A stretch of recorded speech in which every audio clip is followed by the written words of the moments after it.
শুভ সন্ধ্যা বন্ধুরা। আজকের ভিডিওটা এই সন্ধ্যাবেলা থেকে চালু করেছি, তো চলো পুরো ভিডিওটা কন্টিনিউ দেখতে থাক। হ্যালো বন্ধুরা, কেমন আছো তোমরা সবাই? আশা করি ভালো আছো। দীপা স্টোরিতে তোমাদের অনেক অনেক ওয়েলকাম। তো আজকের ভিডিওটা আমি এখান থেকে শুরু করছি। তো আজকে কতদূর কাজ হচ্ছে বা কি হয়েছে চলো তোমাদেরকে পুরোটা ভিডিওটা দেখাচ্ছি। চলো পুরো ভিডিওটা কন্টিনিউ দেখতে থাকো। তো চলো। তো বন্ধুরা যাই হোক, সকাল থেকে আর ভিডিও করতে পারিনি, কারণ সকাল থেকে একটু কাজবাজ করছিলাম, একটু ব্যস্ত ছিলাম, তার জন্য তোমাদের সাথে ভিডিওটা শেয়ার করা হয়নি। তো এখন বিকাল হয়ে গেছে, বিকালবেলার থেকেই চলো কি কাজ হয়েছে তোমাদেরকে দেখাচ্ছি। তো আজকে হচ্ছে এই সিঁড়িটা ঢালাই দিয়েছে, আর হচ্ছে উপরের যে বড় চাতালটা সিঁড়ির ওটা করেছে, আর ওই সাইডে ছোট্ট একটা পিলার রয়েছে ওটা ঢালাই দিয়েছে। তো তোমাদেরকে দেখিয়ে দিলাম। আর হচ্ছে এই যে কাজ টাজ করেই গেল, তারপরে ভাবলাম চলো আজকে তোমাদের ভিডিওটা শেয়ার করে দিই। আজকে ঢালাইয়ের কাজ হয়েছে, ওর জন্য ওরা দুপুরে টিফিনও করেনি, একবারে হচ্ছে ঢালাই দিয়ে দিয়েছে। তো এখন ওর জন্য একটু বেলা রয়েছে, তাই ভাবলাম চলো আজকে তাহলে ভিডিওটা করি, কালকে তাহলে তোমাদের সাথে শেয়ার করতে পারবো।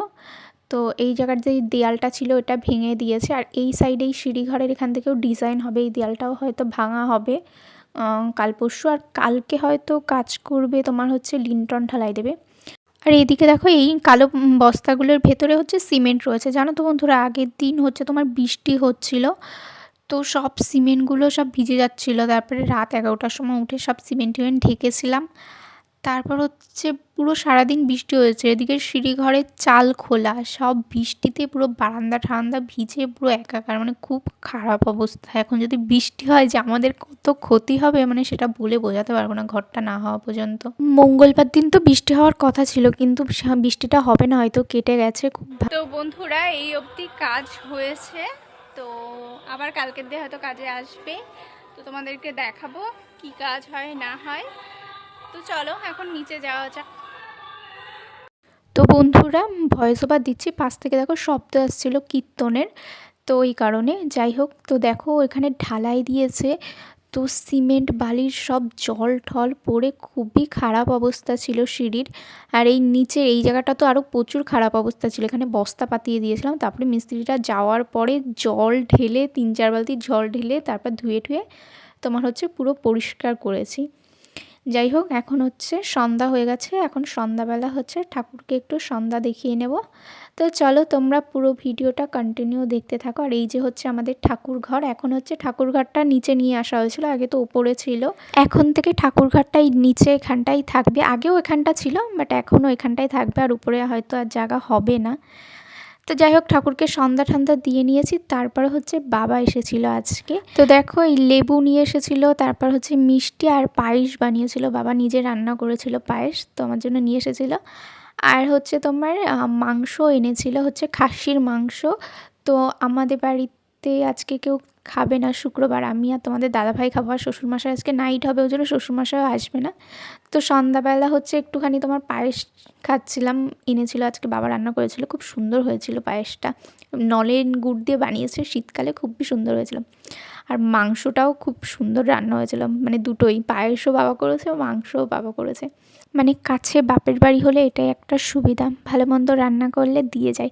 মানে মা যদি একটু ভালো মন্দ কিছু রান্না করে আমাকে তো আগে ফোন করে বলবে যে বাড়ি আয়, তো আমি যদি নাও যেতে পারি তাহলে আবার দিয়েও যায়, মানে এটাই হচ্ছে ফায়দা কাছে বাপের বাড়ি হওয়ার। যাই হোক, তারপরে এখন রাত্রেবেলা হচ্ছে রান্না করব হচ্ছে পনির। তো পনিরটা হচ্ছে শাশুড়ি মার জন্য, শাশুড়ি মা নিরামিষ খায়। আর কালকে হচ্ছে সকালবেলা তোমাদের দাদাভাই কাজে যাবে, তো টিফিনটাই রাত্রেবেলায় করে রেখে দিই, সকালবেলা অত সকালে হয়ে ওঠে না। আর তোমাদের দাদাভাই সে টিফিন খেতে খেতে 12টা, আর সেই আমি রান্না করতে হলে আমার রান্না করতে হবে সেই 3:30-4টের সময়। তো ওর থেকে আমি কী করি, একটু দেরি করে রান্না করি, 9:30-10টার দিকটা রান্নাটা করে নিই, 9:30টার দিকেই রান্না করি বেসিক্যালি। তো 9:30টার দিকে রান্না করি, সেই ঠান্ডাই থাকে, কিছু হয় না, শীতকাল পড়ে গেছে তো ভালো থাকে খাবার। আর গরমকাল হলে তাহলে তোমার হচ্ছে সকালবেলা উঠতে হয়, তখন আর খাবার থাকে না, রাত্রের খাবার নষ্ট হয়ে যায়। যাই হোক, এখন হচ্ছে পনির করব, একটু বেশি করেই করছি, কালকে সকালে ও হয়ে যাবে ওই কারণে। তো দেখো পনিরগুলোকে ছোট ছোট করে পিস করে কেটে নিয়েছি, খুব ছোট ছোট করিনি, মানে মিডিয়াম সাইজ যেটা, ওটা করে নিয়েছি। এবার গরম তেল করে নিয়েছি। এবার পনিরগুলো ভেজে নেব। আর তেলের মধ্যে একটু হচ্ছে লবণ আর একটু হলুদ দিয়ে নিয়েছি, দিয়ে তারপরে পনিরগুলো ভাজবে, দেখবে একটু লেগে ঠেকেও যাবে না। সোয়াবিনটাও সেম, সোয়াবিন অনেক সময় দেখবে কড়াইতে লেগে যায়, কিন্তু এই গরম তেলের মধ্যে লবণ আর হলুদ দিয়ে তাহলে ভাজবে, তাহলে দেখবে সোয়াবিন লাগে না। যাই হোক, এটা আমি মানে কেউ বলেনি, এমনি করে দেখলাম, তারপর দেখি আর হয় না। কিছু কিছু জিনিস মানে একা একাই শেখা যায়। যাই হোক, এবার পনিরগুলো ভেজে নেব, খুব বেশি ভাজবো না, হালকা ভেজে নেব লাল লাল করে, খুব বেশি লাল লাল করব না। যাই হোক, পনিরটা না আমাদের বাড়িতে খুব একটা কেউ পছন্দ করে না, তোমার দাদাভাইও খুব পছন্দ করে না, শাশুড়ি মা অতটা পছন্দ করে না, আমিও অতটা বেশি পছন্দ করি না। যাই হোক, শ্বশুরমশাই একটু ভালো খায়, তো এই কারণেই নিয়ে এসেছে। এখানে তোমার 200 গ্রাম মতন পনির আছে। আর পনিরেরও কি দাম, 200 গ্রাম পনিরের দাম 70 টাকা। মানে কি খাবে, কিছু খাওয়ার নেই। মানে যা কিনবো সব জিনিসের দাম পুরো আগুন। মানে আমাদের মতন মধ্যবিত্তদের মানে সংসার চালানোটাই চাপের বিষয় হয়ে দাঁড়ায়। আর তারপরে হচ্ছে একটুখানি নিরামিষের দিনে না ভাত ঠাত খেতে ইচ্ছা করে না, একটু যদি একটু মনের মতন তরকারি না হয়।